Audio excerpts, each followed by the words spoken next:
So girls, as promised, here's a video I'll take you through how to gather the data and make the graphs for our second lab, our charge lab.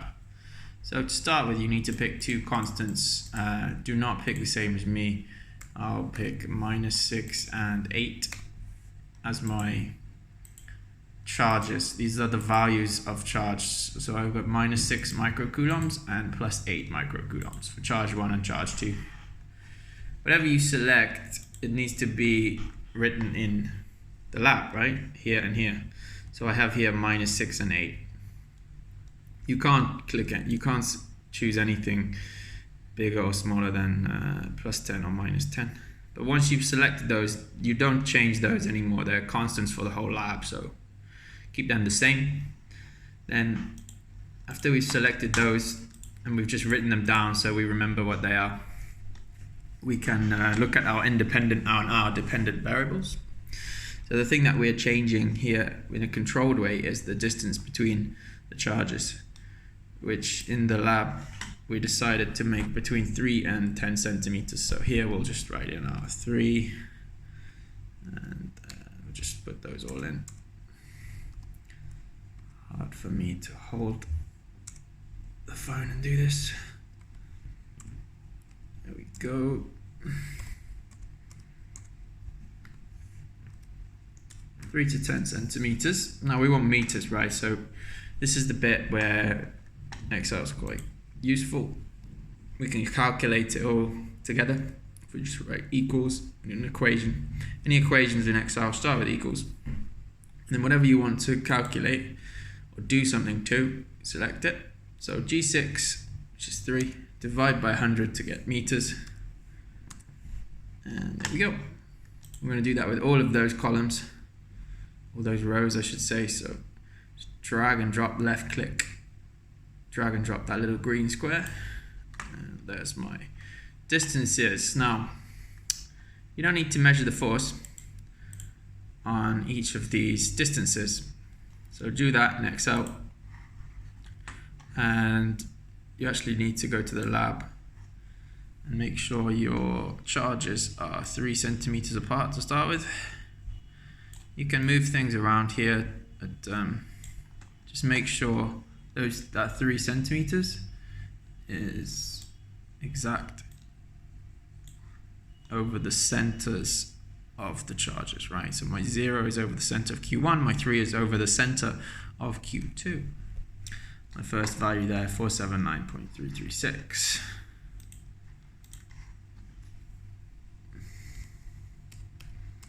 Now you won't get the same numbers as me because you have different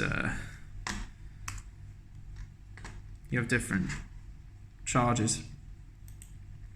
Because I asked you to put a different charge to me. You'll get the same answer in the end, but your data will be different. Go to 4269.67.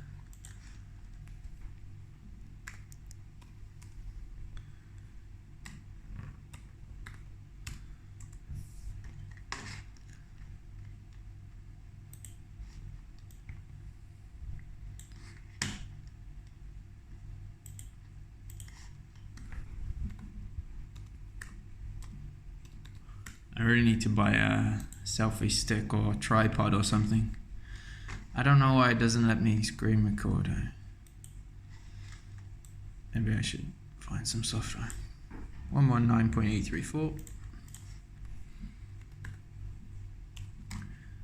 No, you don't need to round these numbers. Use the whole number because whatever the measurement device is in the lab is what you should use. We don't know what the measurement device is here, it's just a calculator based on Coulomb's law, but let's pretend it's not. 88.041. And that's the difference between a virtual lab and a real lab, right? So in a real lab, you're actually measuring things. It's not just a computer doing calculations based on a law that you're trying to find. So of course you'll get perfect data because it's already following the law perfectly. With this calculation, 67.407. The only way you might make a mistake in this lab, not get perfect data, is if you don't quite put in, so if you go to, I don't know, 8.1 or 8.05, right? And you're not quite at what it says. So you need to make sure your distances are accurate. 53.26.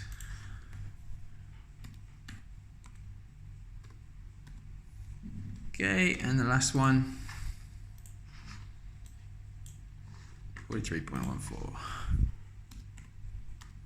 You don't need to write 0. It means the same thing if your last number is a 0. Well, if it's the other side of the decimal anyway. Okay, so now we can make our first graph, which will be the relationship we're trying to find, the distance between the charges versus the force. Let's make it in meters because that will be better later when we're trying to find the constant. So now I go to insert a graph. Make sure my green text box is away from any data, just on its own. And I can insert here a scatter like this. Now I'm going to show you a different option as well. If you actually select the data before, see if this works. So I've got 2 columns worth of data. Wonder if I can put the titles in as well. I'm just gonna try something. Insert. So I've already selected the data now. If I click scatter, it makes it's so clever that it just guessed that that's what I wanted to put. Even got my axes right. I don't know how. Probably just does the first one, the one on the left as the x-axis. So now it's just made I don't even have to select the data. The graph is already ready. I've made an error with the title, but we can change that, right? We can make that whatever we want. I don't actually bother with titles because it's not necessary. In journal papers, they do something called a caption where they talk about the graph underneath anyway. They don't bother with titles. That's why I said don't worry about titles. All right, so that's my graph. If you want to do it the other way, you select off the data and then go to insert, scatter, and then you right click on the graph,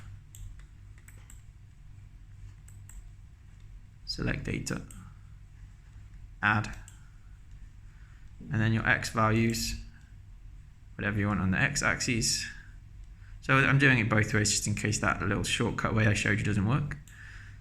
And there's that little arrow there. Now we can delete this equals 1. We don't want that. I think that's what a couple of people forgot to do last time. And we ended up with on the x-axis just 1, 2, 3, 4, which we don't need. So select the y-axis is our dependent variable, the thing that we are measuring. Okay. Okay. Yeah, so there you go. 2 graphs, exactly the same. This way was just a lot quicker, and it's up to you how you do it. Delete one of those. So now just remind you how to put the axes labels on. We need to go to insert, and click on the chart first, and then chart design, that's it. So click on the chart and then chart design. There's an add element option here, so we can add our axes titles, horizontal and the vertical one. And then we can just click on these in the graph and call them what we need to. In the x-axis, we've got our distance. I can't do this one-handed, as you can see. Distance between charges. I should have written center of charges there, you know. And don't forget the units. We decided to do meters, M in brackets there. Perfect. Do the same for this axis. Just name it force, right? Do you want to be more specific and better than me? Then you need to say force between charges, newtons.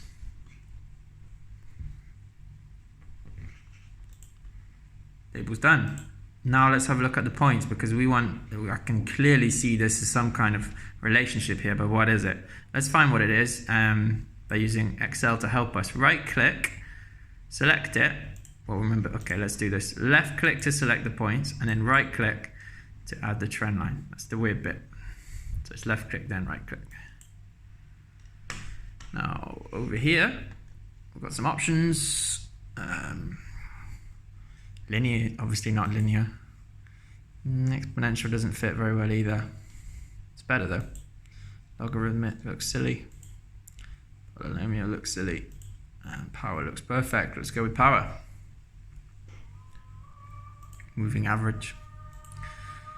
So I'm going to go with power, and then I display the equation on the chart. So scroll down this little weird bit here. Display equation on chart, tick. And it comes in a strange place, it's here, but you can click on it and you can drag and drop it out the way of the data. And then we want to change this to a bigger font because it's too small, I can't even read that. So why don't you've selected on it, you go back to home and you can change the font like you can in Word. Just make it bigger. So it's nice and clear. Well, why isn't white? Ooh, I accidentally deleted it. Undo. Y is F, isn't it? Y-axis, and it's not squared or anything. So, and then we've got some constant here, x to the minus 2. If you look carefully, that isn't squared, that's the minus 2. That's why we had to make it bigger, right? So we can't see that otherwise. But it's not x, it's r, which is what we use for distance between two objects. A distance. So I can see there the proportionality relationship saying that f is proportional to 1 over r squared, or r to the minus 2. If this increases, this decreases with a square. Okay, so now to make this a straight line, I need to plot the force against r to the minus 2, right? So how do I do that? Well, I need to find r to the minus 2. Why do you think I've got this nice little column here ready, which is 1 over r squared. 1 over r squared, same as r to the minus 2, right? How do I calculate that? Again, you can use an equation and make it quicker. Just write 1 divided by is r forward slash. And then we're going to try and write r squared in here. Well, r in meters is that 1. And squared is shift 6. It's that little chevron. See that? Upwards arrow sort of thing. And that means power. And I need to write the power as squared, so power 2, right? So 1 over r to the power 2. Enter, click enter when you've completed your equation, otherwise it doesn't like it. And then again, annoyingly, there is a little green square there, we can just drag and drop that. It calculates all your 1 over r squareds for you. Super. And we said, didn't we, that we know the relationship now. The proportionality relationship is f is proportional to r to the minus 2, because that's just a constant. So we can just make a graph and we'll get a nice linear graph now between force and 1 over r squared, or r to the minus 2. Let's do it. Again, insert. Let's see if I can do it the same as I did last time. So I'm just going to select the columns that I want for the graph, see if it works it out. Now my guess is this time it's going to mess it up and call this the x-axis, which I don't want. So you've got to be careful doing it in the shortcut way. But let's see what it does. Insert, scatter. I've got a nice straight line here. And it did exactly that. Yeah, it's put the force on the x-axis. Now convention says that we should put the independent variable on the x-axis. We don't want this. Just delete that. Maybe if I select this first and then select this using Control Select. This is impossible to do. I'm going to hold this with my chin. There's going to be some skills. So if you hold Control, you can actually select again without unselecting the first thing. Right, so now because I selected that first, hopefully that will make that my x-axis. Let's see. Yes, no, it did not. It did nothing of the sort. It's still making my 1 over r squared. So that little cheat version doesn't work very well, obviously, all the time. Let's just do the normal way. So put my box somewhere out of the way, insert, scatter.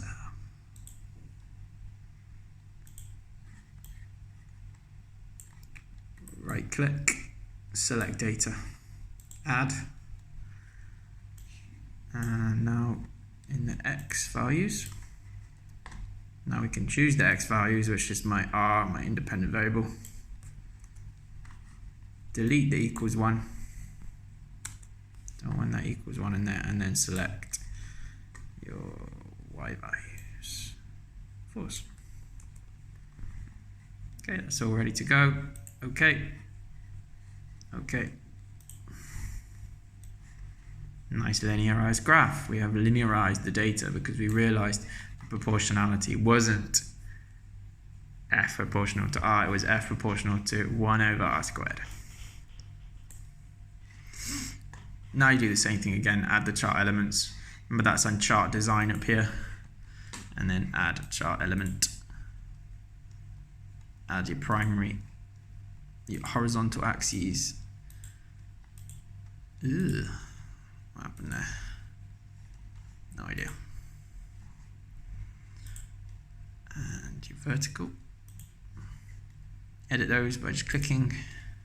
Now remember, when you write this in now, you'll be writing the distance between the center of the charges squared. Save yourself some time and just copy this. We wrote it. Oh, I didn't even write. Yeah, I did. It just doesn't fit. That's annoying. I'm going to make that box a bit bigger so that it fits. There we go. Now I can see that I wrote squared. I'm just going to copy that because I'm lazy. What happened to my axis title? Weird. Let's put it back in.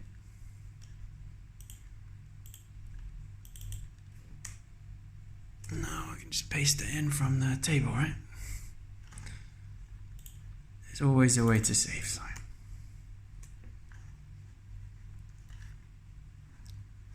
Oops, I've just done the wrong one. That did not save me any time.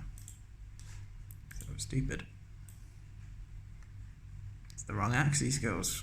It should be force.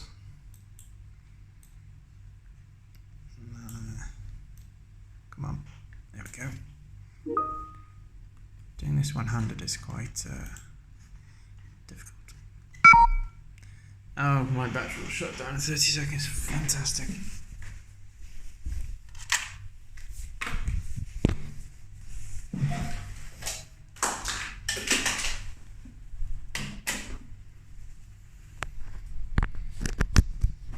Right, carrying on. We're nearly there. Nearly there. We've got a second graph. We just need to get a line of best fit. You know how to label things. I clearly don't. Okay, let's do this. Horizontal. I don't know why it's not there. A bit weird. Clearly just said add a horizontal one, and it didn't. I need the title. So chart design. Add chart element. Oh no, I said vertical. There we go. Horizontal. And paste that in. That didn't work.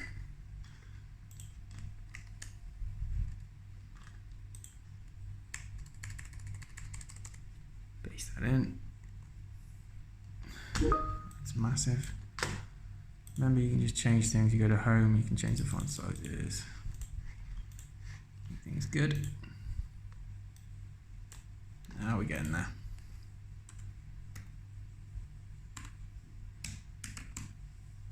What is going on? Get rid of this. Put that in the wrong axes. That's force up there.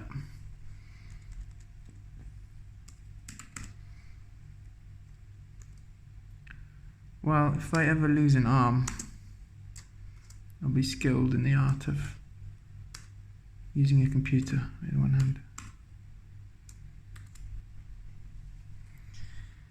Sort of. Right. Trend line. Click on it, left click, and then right click. Add trend line. Now, we know this one's going to be linear. Yeah. Even Excel knows it's already made it linear for us. And then we just need to include the equation, because we use the equation to find the slope, which we use to find the constant, which is the goal of the experiment. Display equation on chart. Tick that little box. Up comes your equation of the line.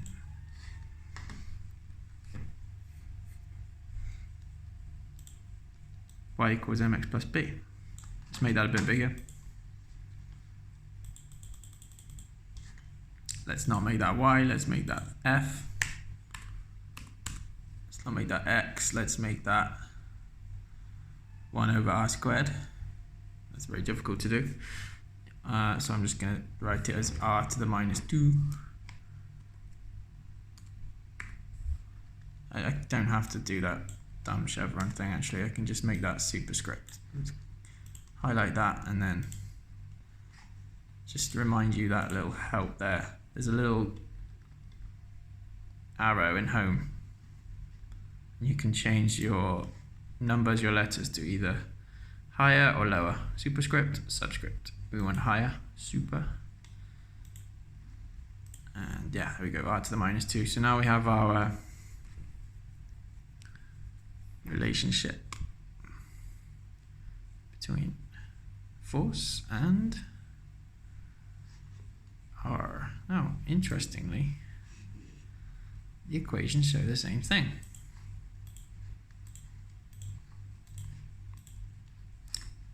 Very interesting. But we've linearized it. And we've also now got a constant for a slope for this graph, which is going to be very useful for finding the constant Coulomb's law, constant K. We'll get into that in another lesson, but now you've got your two graphs and you're ready to go. That's plus 8 times 10 to the minus 5, so it's basically 0, isn't it? So you could probably, to be honest, I would just delete that. So it's basically a very, very, very small error. It goes through 0. That's your y-intercept, remember? Y equals mx plus b. The plus b bit is where it goes through the y-axis, which, I mean, we can see it goes through 0. It's not going to, 8 times 10 to the minus 5 is, it's like nothing. Negligible error. All right, so you're ready to go then, hopefully. You followed that through. Hopefully that helps.